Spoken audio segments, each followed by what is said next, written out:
நாளைக்கான வீடியோ தாங்க வந்திருக்கு. வீடியோ வந்து சூப்பரா இருந்துச்சு அப்படின்னு தாங்க சொல்லணும். நம்ம ஜெயா இருக்காங்கல்ல, ஜெயா வந்து இந்திராவுக்கு வந்து சப்போர்ட் பண்ண ஆரம்பிச்சுட்டாங்க அப்படின்னு தாங்க சொல்லணும். ராகினி வந்து எதிர்த்தெல்லாம் வந்து திட்டிக்கிட்டு இருக்காங்க அப்படின்னு தாங்க சொல்லணும். அதெல்லாம் பார்க்குறதுக்கு நம்ம சேனலை மட்டும் மறக்காமல் லைக் அண்ட் சப்ஸ்கிரைப் மட்டும் பண்ணிடுங்க. ஃபஸ்ட்டு வந்து அந்த ரோசி இருக்கால, ரோசி வந்து வந்துட்டு போனவொடனே அந்த குடும்பத்தில் எல்லாருமே வந்து கவலையாக இருக்கிற மாதிரி காட்டிக்கிட்டு இருக்காங்க. ஜெயா வந்து சொல்கிறாங்க, என்ன இப்போ வந்தவொடனே நீ பாட்டில் அவளை வீட்டை விட்டு வெளியே அனுப்பாமல் நீ பாட்டில் கிஃப்ட் கொடுத்துட்டு போட்டோம் அப்படின்னு சொல்லிக்கிட்டு இருக்க இந்திரா அப்படிங்கிற மாதிரி சொல்கிறாங்க. அத்தை, அவளை வந்து யார் கூப்பிட்டான்னு தெரியல. சப்போஸ் நம்ம குடும்பத்தில் யாராவது கூப்பிட்டுருந்தாங்கன்னா என்ன பண்ணுறது? அதனால தான் அவன் கிஃப்ட் கொடுக்க மாட்டேன்னா, நான் கிஃப்ட் கொடுக்க நான் வந்தேன்னு சொன்னான். அதனால் கொடுத்துட்டு போகட்டும், எதுக்கு தேவையில்லாத பிரச்சனை அப்படின்னு சொல்லி தான் விட்டுட்டேன் அப்படிங்கிற மாதிரி சொல்கிறாங்க. சார், நல்லா இருந்த குடும்பத்தில் இப்படி பண்ணிட்டாளே அப்படிங்கிற மாதிரி ஜெயா வந்து சொல்லிக்கிட்டு இருக்காங்க. உடனே ராமச்சந்திரன் வந்து சொல்கிறாங்க, ஆமாம் ஜெயா, எல்லாருமே எவ்வளோ சந்தோஷமாக இருந்தான் கொஞ்சம் நேரத்தில். இப்போ வந்துட்டு போனோன்னே பாரு, ஒருத்தர் ஃபேஸில் கூட சந்தோஷமே இல்லை அப்படிங்கிற மாதிரி சொல்லிக்கிட்டு இருக்க மாதிரி காட்டிக்கிட்டு இருக்காங்க. உடனே வந்து இந்திரா வந்து சொல்கிறாங்க, அதெல்லாம் விடுங்க மாமா, நம்ம வந்து இப்போ வந்து நல்லா ஜாலியாக இருக்கிற நேரம். அவள் வந்துட்டு போனால் போட்டோம், அதெல்லாம் மறந்துடுங்க. இப்போ வந்து நம்ம குடும்பத்தோட ஒரு நல்ல ஃபோட்டோ எடுப்போம் அப்படின்னு சொல்லிட்டு ஃபோட்டோ காட்ட நல்லா குடும்பத்தோடு எல்லாருமே சந்தோஷமாக எல்லாம் நார்மல் ஆகிடுறாங்க. ஃபோட்டோ எடுத்துக்கிட்டு இருக்காங்க. இந்திரா வந்து முன்னாடி செல்ஃபிலாம் எடுத்துக்கிட்டு இருக்கிற மாதிரி காட்டிக்கிட்டு இருக்காங்க. அடுத்த சீனில் வந்து என்னதான் இருந்தாலும் காவியாவுக்கு வந்து மனசுக்குள்ளே வந்து வருத்தம் இருக்குது. இப்போ காவியா ரோசி வந்து எப்படி வரலாம் அப்படின்னு சொல்லிட்டு அவங்க வந்து ரூமில் உட்காந்து ரொம்ப கவலையாக்குற மாதிரி காட்டுறாங்க.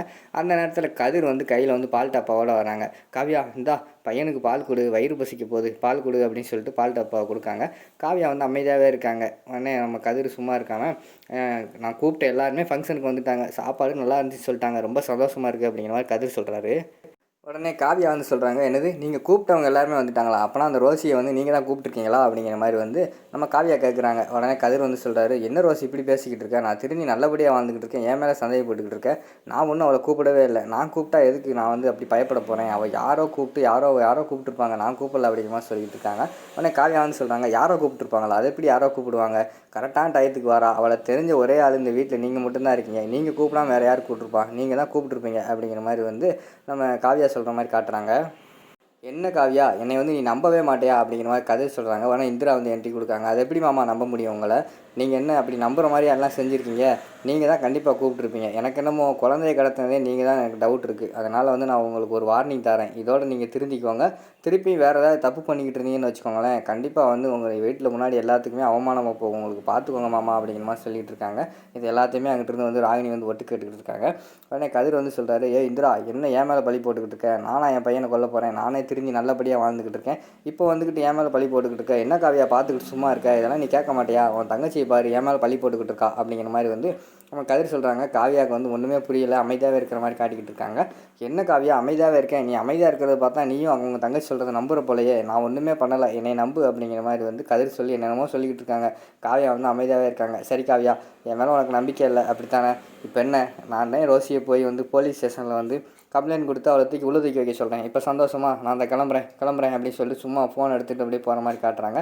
காவியா உடனே சொல்கிறாங்க, சரி விடுங்க, தேவையில்லை, நீங்கள் இவ்வளோ பேசுகிறீங்களே அதுவே நல்லது தான், இனிமேலாச்சும் அவள் கூட எதுவும் பேசாமல் இருங்க அப்படிங்கிற மாதிரி சொல்கிறாங்க. காவியா, நான் பேசவே இல்லை, இது தேவையில்லாம அவன் தங்கச்சி தான் மூட்டி விட்டுக்கிட்டு இருக்கா அப்படிங்கிற மாதிரி சொல்கிறாங்க. உடனே இந்திரா வந்து, மாமா என்ன மாமா என்ன சொல்கிறீங்க அப்படிங்கிற மாதிரி சொன்னோன்னே, நீ பேசாத, நாங்கள் 2 பேர் தானே பேசிக்கிட்டு இருக்கோம் அப்படிங்கிற மாதிரி சொல்கிறாங்க. சரிங்க விடுங்க, நான் அவங்கள நம்புகிறேன் அப்படின்னு காவியா சொல்லிடுறாங்க. சரின்னு சொல்லிட்டு அந்த இடத்துல இருந்து கதிர் வந்து போயிடுறாங்க. இதெல்லாம் கேட்டுட்டு நேராக ரூமில் போனவொடனே நம்ம ராகினி வந்து ரோசிக்கு வந்து கால் பண்ணுறாங்க. ஃபோன் எடுத்தவொடனே, சொல்லுங்கள் ராகினி மேடம் அப்படிங்கிற மாதிரி சொல்கிறாங்க. பரவாயில்ல, என்னையெல்லாம் தெரிஞ்சு வச்சுருக்கியே அப்படிங்கிற மாதிரி சொல்கிறாங்க. நீங்கள் விஷயத்தை சொல்லுங்கள் அப்படிங்கிற மாதிரி ரோசி சொல்கிறாங்க. இங்கே பாரு, உன்னைய இன்னும் கொஞ்சம்னா அந்த குடும்பத்தில் உள்ள ஆட்கள் வந்து உன்னை கொண்டு போய் போலீஸ் ஸ்டேஷனில் கம்பி எண்ணெய் வச்சுருப்பாங்க. சஸ்ட்டு மிஸ்ஸு தப்பிச்சுட்ட அப்படிங்கிற மாதிரி சொல்கிறாங்க. என்ன சொல்கிறீங்க அப்படிங்கிற மாதிரி கேட்டவொடனே, ஆமாம், இந்த வீட்டு ஆளுகளே பிளான் பண்ணாங்க, யாருன்னு சொல்லி பார்ப்போம் அப்படிங்கிற மாதிரி சொன்னோன்னே, யார்? இந்திரா தான் பிளான் பண்ணியிருப்பா அப்படிங்கிற மாதிரி வந்து ரோசி சொல்கிறாங்க. இந்திரா கிடையாது, அப்போனா யார்? உங்கள் அக்காவா அப்படிங்கிற மாதிரி வந்து ரோசி கேட்காங்க. எங்கள் அக்காவும் கிடையாது, வேறு யாருமே கிடையாது, கதிர் தான் இதுக்கெல்லாம் பிளான் போட்டான் அப்படிங்கிற மாதிரி சொன்னோடனையும் ரோசி வந்து ஷாக் ஆகிடுறாங்க. கதிரெல்லாம் அப்படி பண்ண மாட்டானே, எனக்கு தெரியும் அப்படிங்கிற மாதிரி சொல்கிறாங்க. நீ தான் நம்பிக்கிட்டு இருக்க, ஆனால் கதிர் வந்து உன்னை ஜெயிலில் வைக்கிறதுக்கு பயங்கரமாக பிளான் போட்டான். ஏதோ ஜஸ்ட்டு மிஸ் ஆகிட்ட, பார்த்துக்கோ, எப்போனாலும் உன்னை ஜெயிலில் வைக்கிறதுக்கான வாய்ப்பு அதிகமாக இருக்குது. நான் சொல்கிறத கேளு, நீ இந்த ஊரில் இருக்காத, தயவு செய்து வெளியூரில் போய் தங்கிக்கோ, அவ்வளோதான், அதுதான் உனக்கு நல்லது அப்படிங்கிற மாதிரி சொல்கிறாங்க. என்னது, நான் போகணுமா? என்னாலாம் போக முடியாது, கதிரை விட்டு நான் எங்கேயும் போக மாட்டேன், நான் இங்கே தான் இருக்க போகிறேன், கூடிய சீக்கிரம் பாருங்கள் காவியாவையும் அவனோட மகனையும் விட்டுட்டு என் கூட வர்றானா இல்லையான்னு பாருங்கள், வரலைன்னா அவனை கடத்தாமல் விட மாட்டேன் அப்படிங்கிற மாதிரி சொல்கிறாங்க. உன்னால் முடியாது, கதிர் வந்து சுயநலவாதி, என்ன இருந்தாலும் அவன் குடும்பம் குட்டி இருந்தால் நீ தான் கஷ்டப்பட போகிற அப்படிங்கிற மாதிரி சொல்கிறாங்க. அப்படியெல்லாம் நான் விட மாட்டேன், கதிரை கண்டிப்பாக என் பக்கம் இழுத்துருவேன் அப்படிங்கிற மாதிரி சொல்லிட்டு இருக்காங்க. சரி உன்னால் முடிஞ்சதை பாரு அப்படிங்கிற மாதிரி சொல்லிட்டு ராகினி வந்து வச்சிடுறாங்க. அந்த பக்கம் பார்த்தா நம்ம ராகினி வந்து நல்ல வேலை எப்படியோ கதிரையும் காவியாவையும் சீக்கிரம் பிரிக்கணும் அப்படின்னு சொல்லிட்டு அவங்க அங்கிட்டு பிளான் போட்டுக்கிட்டு இருக்காங்க. அடுத்து வந்து நிறைய பண்டல் கொண்டுட்டு ஒரு 4-5 பேர் வராங்க. அதுக்குள்ளே துணியெல்லாம் கொண்டு வராங்க.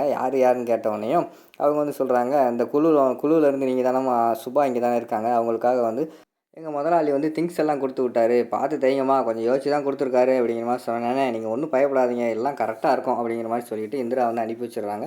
உள்ளே எல்லாருமே பாக்ஸ் தூக்கிட்டு வராங்க. அந்த இடத்துல வந்து ராகினியும் ஜெயாவும் இருக்காங்க. ஜெயா பார்த்துட்டு என்ன எல்லாருமே பாக்ஸோட வரீங்க, என்ன பாக்ஸு அப்படிங்கிற மாதிரி கேட்காங்க. எல்லாருமே தயங்கி தயங்கி நின்றுக்கிட்டு இருக்காங்க, என்ன சொல்லுவாங்களோ அப்படின்னு சொல்லிட்டு.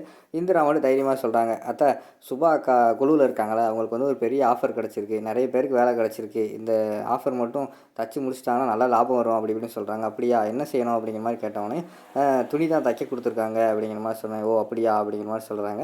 அதுக்கடுத்து ராகினி வந்து ஏற்றி விட்றாங்க, அக்கா பார்த்தீங்களா, உன்கிட்டயே தெரியாமல் இவங்க வந்து ஆர்டர் பிடிச்சிருக்காங்க, எவ்வளோ தைரியம் இருக்கும் அப்படிங்கிற மாதிரி சொல்கிறாங்க. ஏ ராகினி சும்மா இரு, என்கிட்ட சொல்லலாம் என்ன, நல்லது தானே பண்ணியிருக்காங்க, நல்லது பண்ணுற வரைக்கும் பெரிய சந்தோஷம், பண்ணட்டும் அப்படிங்கிற மாதிரி சொல்லிவிட்டு நம்ம ஜெயா வந்து இந்திராவுக்கு சப்போர்ட்டாக பேச ஆரம்பிச்சிடுறாங்க. ராகினி வந்து பயங்கரமான கடுப்பில் இருக்கிற மாதிரி காட்டிக்கிட்டு இருக்காங்க.